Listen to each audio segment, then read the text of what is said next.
Welcome to Illinois Family Spotlight, a conversation about issues of the day from a biblical perspective, as well as highlights from interviews, conferences, and events. Here's Monte Larrick. Thanks for making this special edition of Illinois Family Spotlight part of your day. I'm joined by businessman James Marter, the 14th District Republican candidate for Congress. What kind of business are you involved in, Jim? So I'm a software consultant. Been doing that IT, information technology work for about 35 years, 22 as my own business. So I get the great fortune and opportunity to see all kinds of manufacturing companies around Illinois, around the state, around the United States, and around the world. And I get to see how things are made and done, put together, and all that fun stuff. Difficult to be in business in this economy? With a lot of the clients, the companies that I work for, I get to see when the economy's bad, what's happening to companies. They're laying off, they're cutting back budgets, they're not doing as much. You get to see that firsthand, especially when you're looking at an economy where everything's kind of uncertain. Do they want change, these business people? They want the government out of their way. Most of them don't mind the good government stuff, and by that I mean things like OSHA, occupational health and safety, good manufacturing practices, which is actually part and parcel to what I do as a software consultant. But they don't want over-regulation, burdensome regulation that doesn't provide anyone any value. It just provides a cost and extra cost to the consumer. So.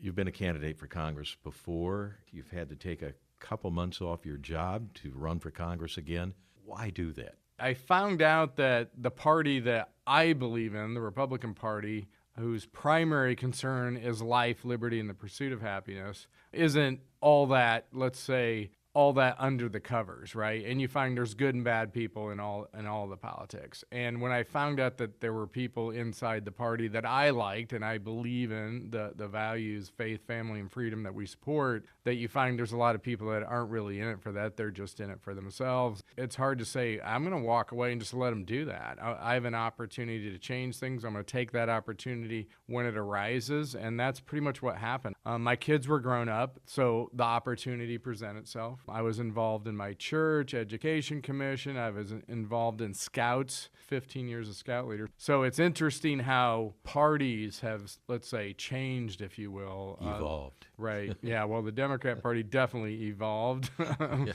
right. Where Democrats, like my grandfathers, would not recognize it. And I can guarantee you right now, they would not support what's going on in the Democrat Party of today. You're running against the incumbent, Lauren Underwood.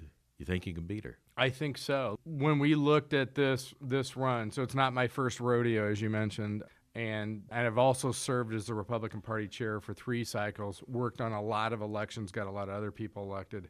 And looking at this race, this district, it is a Democrat-drawn district for Lauren Underwood. They did that in the 2022 remap that's part of a constitutional process, but they drew them, the Democrats are in control in Illinois, they drew it for her, but they had to protect other people too, so they didn't give her as good as a district I'm sure she wanted, right?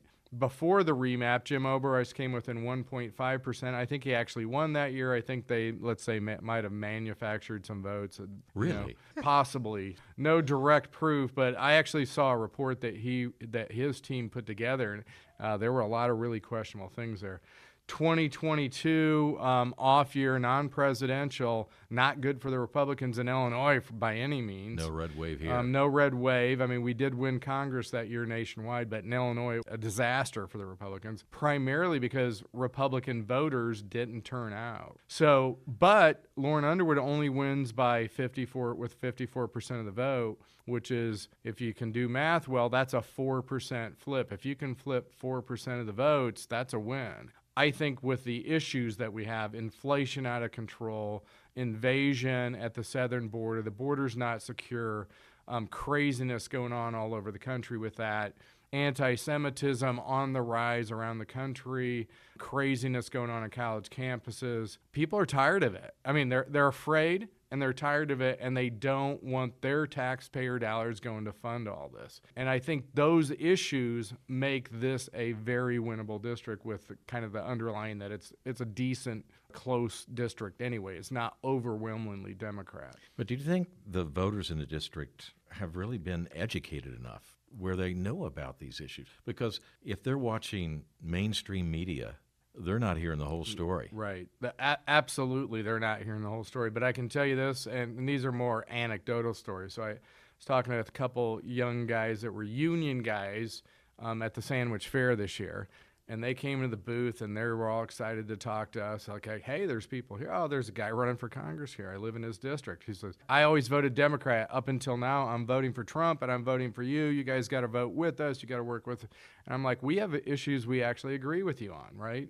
When we have free trade but not fair trade, we might need to put tariffs on countries like China, right? So I agree with President Trump on that. So we've got some good indicators. I've met people throughout the district that literally told me they voted for Lauren Underwood in the past. They're voting for me in this election. We know that there's at least some trend with some voters to that direction. We are telling our story and our message directly to the voters. So I have a mailer here with me that I brought. We sent that out to over 250,000 voters in the district. I went on your website. You say you want to cut spending. Where in particular? Everywhere.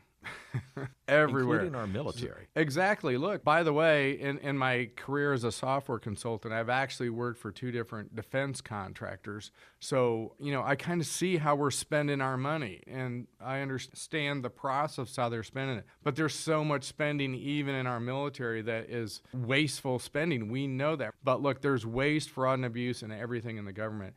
There's also things in Washington we don't need. I'll target one that Miss Underwood is out there saying, we got to stop Jim Marter. He's dangerous. She's called me dangerous, by the way. I think I'm dangerous to her career in Washington, by the way, so I kind of agree with her on that. But the Department of Education is not a constitutional function. It's not in one of the enumerated powers in the Constitution. And if there's anything in that department that we actually do that is useful, we can either let the states do it or the local governments do it, or we can put it under another department and get rid of the whole thing. Jim, they've been talking about doing away with the Department of Education for years, since Ronald Reagan. Right? Can that really happen? Look, it can. It's rare for the government to cut things, but if you remember when President Trump was elected, he promised he would cut regulation. So as the head of the executive branch, he did. He promised to cut 2 for every 1 new regulation that was created. And I recall the early numbers that the Trump administration was talking about, and they were talking about they were actually achieving cutting 20 regulations for every new one that was put out there. Obviously, the Biden administration undid all that, so there's a problem when you only do those things through the executive branch. It is high time for Congress to step up to do this. Obviously, one member of Congress can't do it alone, but you will now have another voice for doing exactly that. Increase the House Freedom Caucus, who is the one caucus in Congress that actually stands for doing things like that, which is kind of where I'm at. I will be relentless in pursuing cutting the size and the scope of the federal government. That will be my number one mission there. We have a congressman from Illinois on the Ways and Means Committee. His name is Darren LaHood. Right. I know Darren LaHood. He's been friendly to me. He's endorsed me in this race. So is Congressman Mike Bost from the 15th District and Congresswoman Mary Miller, who is a House Freedom Caucus member. So I will be pushing them harder than any of their past colleagues have to make sure we do this. So part of it is working with our team and pushing to our team that, hey, you guys promised this. You know the motto of the House Freedom Caucus? Do what you said when you were running for Congress, right? Do what you said and go after cutting the size scope of the federal government, balancing the budget. So you'd be part of that Freedom Caucus. I would, yeah. Well, let's say that you get this big, giant omnibus spending bill, and there's some good stuff in there, military spending, but there's some bad stuff in there too. Like funding Planned Parenthood. Like funding Planned Parenthood. I would be an absolute no vote on that. So there are certain issues that I've campaigned on that I will hold and stick 100% to my promises, which are if it's a bad bill, I don't care if it's got good stuff in it. If it's a bad bill, I vote no on it. People are like, well, if you do that, then they're going to come after you. Well, look, let's say the Republican Party, more the establishment Republican Party, hasn't helped me to get here. So I am not beholden to them or anybody else. I'm beholden to you, the voters in the 14th district, the people who are going to put me in Congress, not anybody else that wants to control how I vote, because I made certain promises. I'm here to keep them. Like I see very good members of Congress, we do have some of them, the House Freedom Caucus members, like Congresswoman Mary Miller of Illinois. On your website, you say you want to grow opportunity. How do you do that in the 14th district? What would you like to see happen in your district in particular? Here's how you grow opportunity. You stop wasteful spending and you stop the inflationary problems.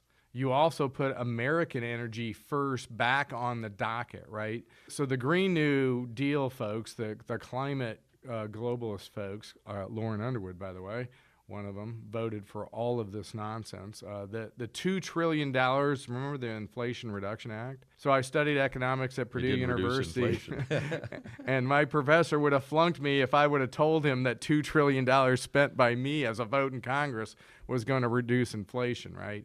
That bill, you know what it had in it? It had about $2 trillion of green new energy stuff in it, and they called it the Inflation Reduction Act. Stop it, okay? The government has to stop trying to pick winners and losers from Washington. And I would love to see it happen at the state level too, right? We have plenty of that. I even see it in local level. But we need to stop it. How do you grow opportunity? You open up the free market. You free the market back up. Get the government out of things they don't belong in, like our health care. Congresswoman Underwood, before she was Congresswoman, was one of those 20,000 people they put between you and your doctor to make your health care more expensive for most of the people, right? And she's claiming that's not true, but it is true. I mean, I've asked everybody I know, nobody's saving any money, and yet they're talking about that. Opportunity starts by getting the government out of things you're not supposed to do, reducing inflation by doing that, and putting American energy back on top, like getting Anwar back online, Keystone XL pipeline. How about building a new nuclear plant?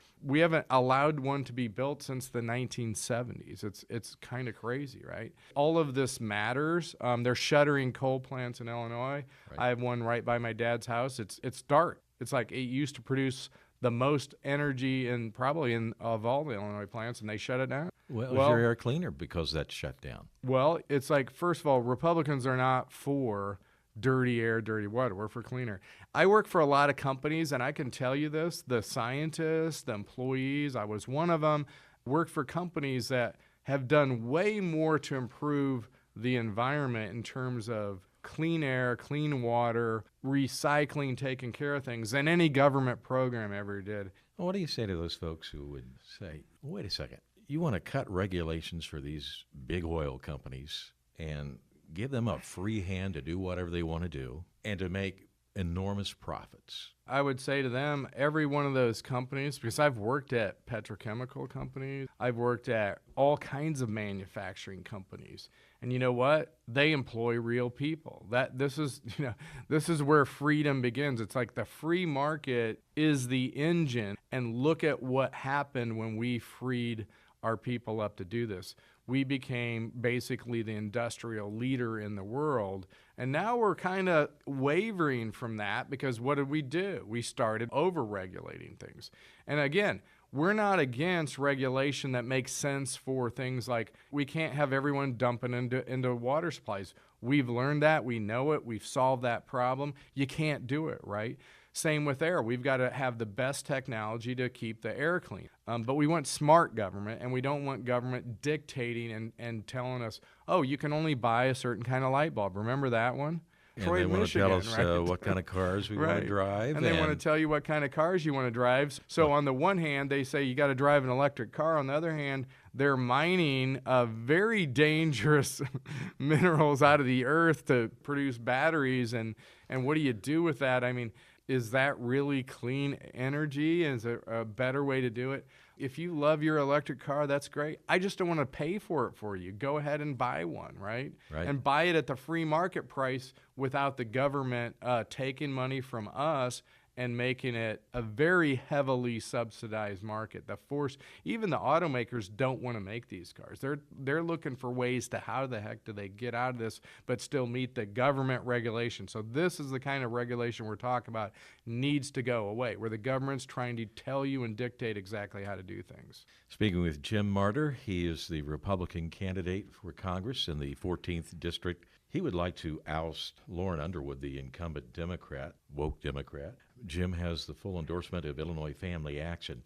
You mentioned that you'd like to see the Affordable Care Act go away. Do we replace it with something else or let the free market handle health care? So in the formerly free market before the Affordable Care Act, when I first started my software company, 2002, I actually had to go out because I'm going to leave an employer. So I had very good health care from my prior employers, okay? And I had to leave that environment, that safety net, to start my own business. So the first thing I did before I ended my employer job, I went to some insurance agents, called them up, brought them into my house. They came out like, what do we got here? How do we do this? And I found out right away that I could actually buy my own health care at very reasonable rates, by the way. I was surprised at this. I could buy my own health care, and now here's the freeing part of that. In the free market, private enterprise, I can buy a health policy that was as good as most of the policies I had under my employers,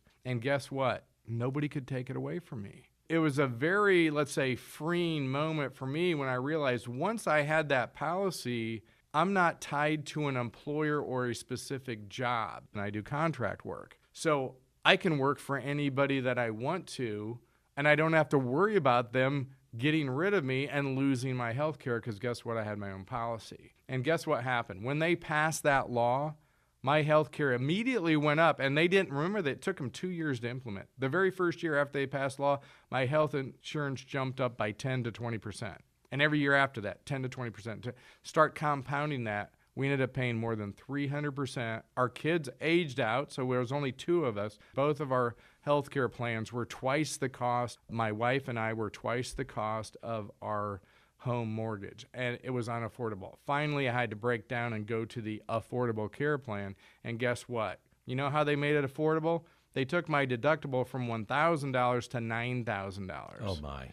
My wife is also $9,000. Either one of us. These are 2 separate things. So we were able to save about half of the premiums. So went from somewhere around $28,000, $30,000 back down to about $15,000 for 2 of us. For most people, that's still not affordable. I can only do it because I have a good business, as a software consultant. If we have to use that deductible one time in the next, not just in this year what we're paying that rate, because we have to pay that rate every year. By the way, it's going up this year, even though we got the more affordable plan that Lauren talks about. It's going up again this year, and we just got it. So it's always been going up. There was only 1 year where it paused, and that was the year that President Trump fixed it and took out the mandate, and Congress took out the mandate. Remember when they did that? That actually put a little bit of free market back into the healthcare plan. It's a disaster. You have 20,000 people in Washington we don't need in the middle of the healthcare mire, and they have requirements and regulations to feed data to this big behemoth in Washington so they can be between you and your doctor and tell you when you need to have a vaccine or a mask, right? Right. Is there government regulation going to be in healthcare? Absolutely. Pre-existing conditions, we have to protect. Well, you talk about mandates in health care. Here in Illinois, there's mandated coverage for abortions. Right. You oppose that? I oppose that. There should not be any funding of abortion through the government because that's our money. It shouldn't happen that way. What about in vitro fertilization? Something that President Trump, who you support, is in favor of. Look, I have, well, number one is, again, it's not a required type thing, just like gender surgeries aren't either, right? And for kids, that's child abuse, by the way. I'm totally against it. Anyone that's under 18 should never have that. But those things should not be covered by Washington and our tax dollars, or state tax dollars for that matter. I'm totally against it. because we need to protect life, we need to defend life, and we need to do it whenever we can. And the government needs to stay out of forcing us to pay for other people's pro-abortion inclinations. Well, how are women responding to your pro-life views in the 14th District? It's interesting because it's Lauren Underwood's number one issue, apparently. That's what she's running on, is she's radical pro-abortion. She wants to codify Roe versus Wade into federal law, and Congress has never voted on a law to force abortion to be the law of the land, mind you. There is a bill currently introduced. I don't think it's ever been voted on. This is how radical she is. She wants a partial birth abortion all the way up to birth. She wants that. She goes beyond Roe. Right. This is how radical she is. So I'm like, in Washington, because Roe versus Wade overturned, I'm a realist. I understand that my party and the other party is not going to pass the bill that I think we should have someday, but nobody's going to do it, right? Right. So here's what I told her. I said, Lauren, I'm pro-choice. I'm pro-choice for having an ultrasound must be offered at that Planned Parenthood clinic before a woman has an abortion. I'm pro-choice for a 3-day waiting period on Planned Parenthood so that if someone's in there, and where I got that from, the 3-day waiting period that they make me with an already gun odor to buy a gun. Right. So a 3-day waiting period, you're making a monumentally horrific decision. In my opinion, you ought to make them do that. And the third thing I'm pro-choice for is that they have to offer resources from a pro-life organization that can talk to the woman or the patient about alternatives to having an abortion and ways that they can be supported through their unplanned pregnancy and supported beyond that.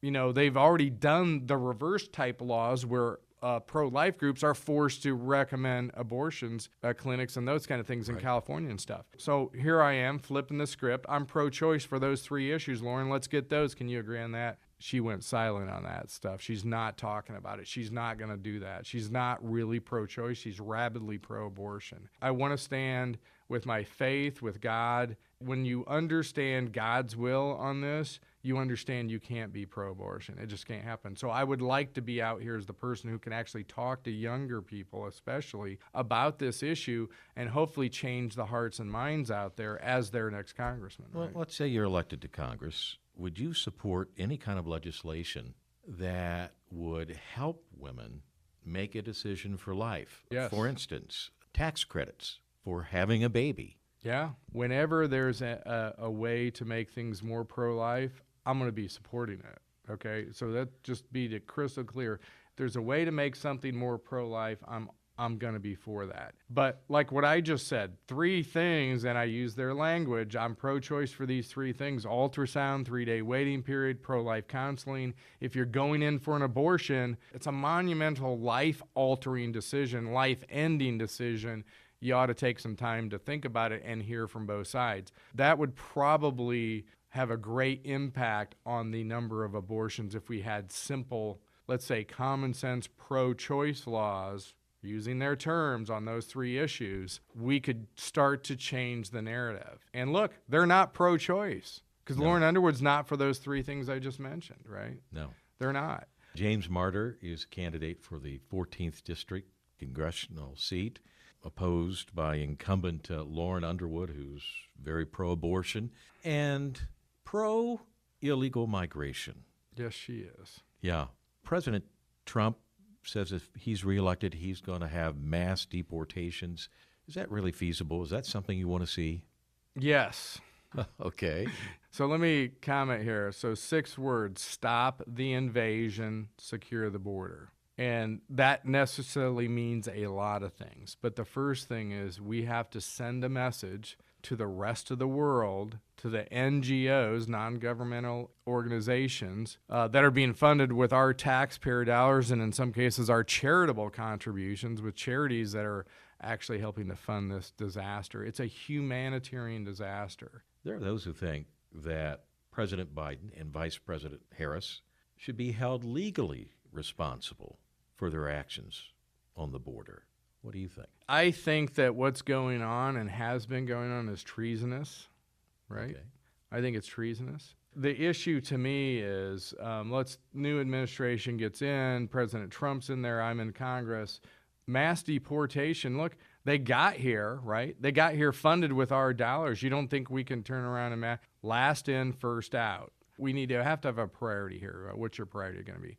It's going to be the worst and worst of criminals, unless we should actually be locking them up, and the worst offenders and those that came in through this very egregious mass invasion that was forced upon the American people by the Biden-Harris administration with the support of Congresswoman Underwood in Congress, right? So we need to do that. And if you don't think that that won't work, well, it worked the other way. And anyone that's allowing this to happen, the blood's on the people that are allowing the sanctuary states, policies against our immigration policy. We have to stop it. And how do you stop that? The humanitarian way is to send a message. Deport those who came in the last wave, and we'll keep going. We don't have to stop, but LIFO, last in, first out, deport, send a message. It'll stop overnight. And by the way, as President Trump has said this, if you lay down the law, this is what's going to happen. Some people will actually self-deport because they don't want the consequences if they don't, right? So you make it so they have an incentive to self-deport. It's happened before. It's worked before. We can do it again, and it'll work, and it will stop the madness and it'll stop the humanitarian crisis. Has illegal migration had a big impact in the 14th Congressional District? Yeah, so very interestingly, in Joliet Township, I believe it was last December, J.B. Pritzker wanted to drop a big $10,000 or $20,000 grant to house the undocumented migrants in Joliet. 300 to 400 people showed up to Joliet Township. Now, anyone who knows anything about township government, you can go to a township meeting. I've been to some. I was the only one there. Nobody shows up for these things, right? Yeah. When 300 to 400 people show up, you know what that township board did? And it's not a Republican board. They said, no, JB, we can't, we're not doing this, because these people understand the impact on their policing. They understand the impact on their schools. They understand the impact on their food pantries, and they understand the impact and the potential rise in crime on their community. They said no. So JB, our governor, JB Pritzker, waltzed the same idea over to Joliet City Council. Guess what they did? They said no, too. Look, it's important we take care of the unfortunate and the poor, but we also have to do it in a responsible way, right? I'm just really concerned, as a person who's 68 years old, about how this illegal migration will impact my Social Security and my Medicare. Are you hearing from voters in your district that they're worried too? Yes. And Miss Underwood, I also call her Miss Information, wants to expand Social Security and Medicare. To cover illegal migrants? Well, that would be the question of the day, right? And of course, she's outwardly said she wants to provide for these folks. So one could take one statement and the other statement, put two and two together, you get four. She's for expanding it. Expanding it, I think they use that term because they think people might think that means you're going to get more money if you paid into it, right? That's not what they're talking about. When they eyeglass care, dental care, that sort of thing. Right. When they say expand it, they mean give more benefits to more people who didn't pay into it, whether they're legal or illegal migrants, right? So I'm for not doing that. Specifically with Social Security, I'm for modernizing it, protecting it, and I actually agree with Al Gore on one thing. He said we should put it in a lockbox in 2000. Remember when he ran for president? Yeah. And that's actually the right idea. It was the original promise that never materialized with Social Security. Was it was going to be in a lockbox, so to speak, in a separate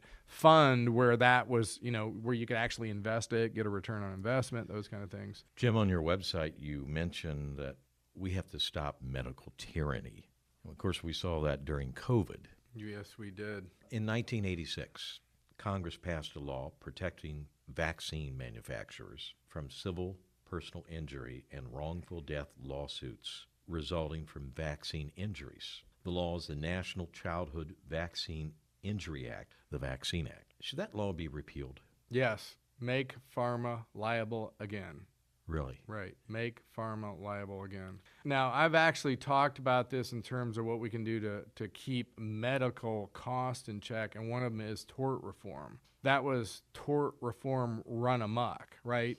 Mm-hmm. Going from they were totally liable to Now they can do anything they want without any ounce of responsibility for the product they're producing, and they're totally protected from it by the government, and you have no recourse. And look, there have been so many bad vaccines that have harmed so many people, some of them just life-altering, quality of life-altering injuries, and many just death. And yet nobody's doing anything about it other than trying to force more people to do it. I mean, our government, they're running ads paid for by you and me, the taxpayers, to tell people to go out and get your updated COVID shots. Tort reform, I think responsible tort reform ought to happen, but I think, again, making pharma liable again is a very important thing. Totally bad law, unintended consequences. We've seen the consequences, and it's not been good on the health of American and some people, conscientious objectors. Even if it could be good for someone, if they don't want to do it because it doesn't purport with their faith, I'm sorry. If you're an adult, you have the right to not have that treatment and make that decision. So you're elected to Congress, representing the 14th District. What's your number one priority? What legislation would you like to see pass first? Stop the invasion, secure the border. Really? Yep, number one. Number one. Because everything else is not going to matter. If we don't solve that problem, it's a true invasion. The crisis going on because of that in our cities, in our government, in our state, in our safety and security, we're going to be paying a bigger price. I think we're already paying a price for it. It's going to get worse. We're sending billions of dollars to Ukraine, as well as military equipment, what have you. Where do you stand on that? They're bad actors on both sides. Those people have been fighting for hundreds of years, centuries. Yeah. I'm not sure why we're funding a war there. I can tell you this, if President Trump were still in office, it wouldn't have happened. No doubt in my mind about that. We have to stop this. We have to stand with our allies like Israel, but we have to be very careful about getting in bed with people who were never our allies. And I see what's happening to our military, and enlistments are down. If I had a child or a grandchild of draft age, I'd be very concerned right now. Mm-hmm. Amen to that. It's a telltale sign that something is way out of whack when we can't even get enough of our own people to enlist, because it usually wasn't a problem, right? A sign of what's going on where they've got the wokeness invading the military. You don't think that's affecting enlistment? You think Lauren Underwood is part of that wokeness in the military? Absolutely, absolutely. She stands 100% with what Joe Biden, Kamala Harris does. She's voted for things to help support them in that, especially when they had control of the House, the Senate, and the White House. I know a lot of folks that have served. I know people, younger people that are currently serving and not liking what I'm hearing from them. All right. James Marter, the Republican candidate in the 14th Congressional District, up against Lauren Underwood. She's got a lot of funding, running TV ads out there and all this kind of thing. But you believe that you can overcome all that. Yeah, we can. It's really about those key issues. Stop the invasion, secure the border, stop the inflation. All these things people know. I mean, I don't have to tell people what the problems that our government has created in the last 4 years. They know it. They're paying the inflation tax. They're dealing with the insecurity of this invasion that's coming into our country. And they want it to stop. They do want it to stop. How can 14th District common sense voters help put you in office? Get out and vote early, or vote on election day, November 5th, but get out there and vote. That's how we win this. And talk to your family and friends that haven't voted. Try to find out how they're going to vote. Try to convince them to vote for your conservative, pro-life, pro-family, faith, family, and freedom candidate here in the 14th District, Jim Marter. Vote smarter for Marter for Congress. All right. Thank you, Jim Marter. God bless you. Let's hope and pray that you pull out a victory on Election Day. Amen. Amen. All right. You take care, and thank you, folks, for tuning in. Do support Jim Marter. And be sure to go to our website, IllinoisFamily.org, to find out about voter resources. God bless. For more information about Illinois Family Spotlight, visit ifiaction.org. And to email questions and comments, do so at feedback@ifiaction.org.